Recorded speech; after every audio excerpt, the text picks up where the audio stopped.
कोई ऐसा कैसे कर सकता है? इंसानियत तो खत्म ही होती जा रही है। भगवान कुछ करते क्यों नहीं? मीठे बच्चे, तुम्हें लगता है कि तुम्हारी दुनिया में जो कुछ हो रहा है वो मैं करवाता हूँ? कहते हैं पत्ता पत्ता ईश्वर की मर्जी से हिलता है, तो सब कुछ आपकी मर्जी से ही होगा ना? बच्चे, अगर तुम्हें शक्ति मिल जाए अपने बच्चों का भाग्य लिखने की, तो कैसा भाग्य लिखोगी? सब कुछ परफेक्ट लिखूंगी।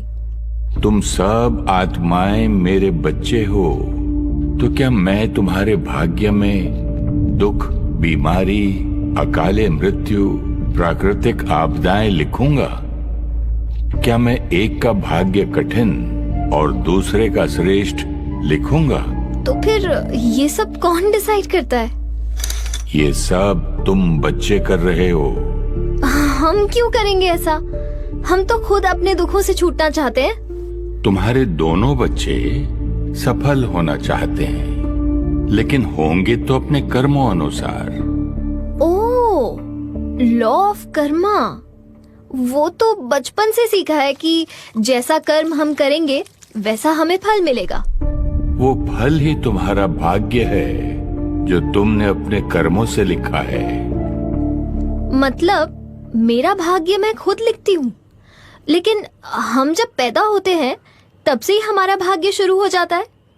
कर्म आत्मा करती है और परिणाम भी आत्मा को ही मिलेगा, जिसे भाग्य कहते हैं। आज तुम आत्मा इस शरीर में हो, हर क्षण कर्म कर रही हो।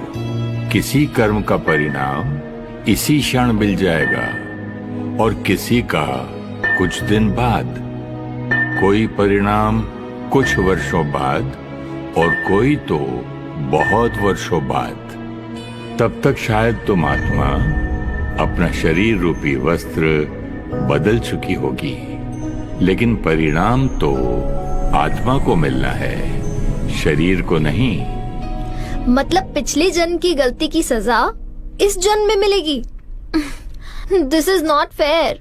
मुझे तो याद ही नहीं कि मैंने क्या किया था। बच्चे, अभी तुम कुछ काम कर रही थी। इस काम का परिणाम तुम्हें कब मिलेगा? बाबा, इस प्रोजेक्ट में कम से कम 1 हफ्ता लगेगा और इसका रिजल्ट 2 हफ्ते बाद मिलेगा।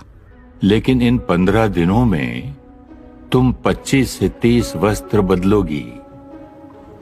मेरे कपड़ों का मेरे प्रोजेक्ट से क्या कनेक्शन है? तुम्हारे कर्मों का भी तुम्हारे शरीर रूपी वस्त्र से कोई कनेक्शन नहीं है। तुम आत्मा कर्म कर रही हो।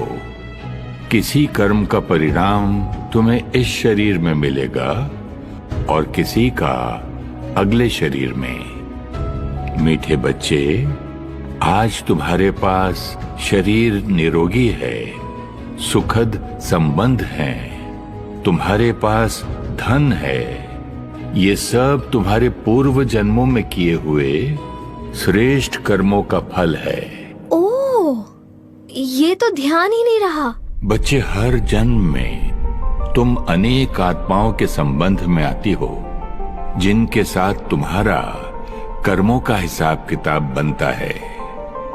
संबंधों में तुम्हारे कर्म बहुत अच्छे होते हैं, लेकिन कुछ गलतियां भी होती हैं। जब वो आत्मा तुम्हें पुनः नए शरीर में मिलती है, तुम्हें उस संबंध में सुख भी अनुभव होता है और कभी दुख भी।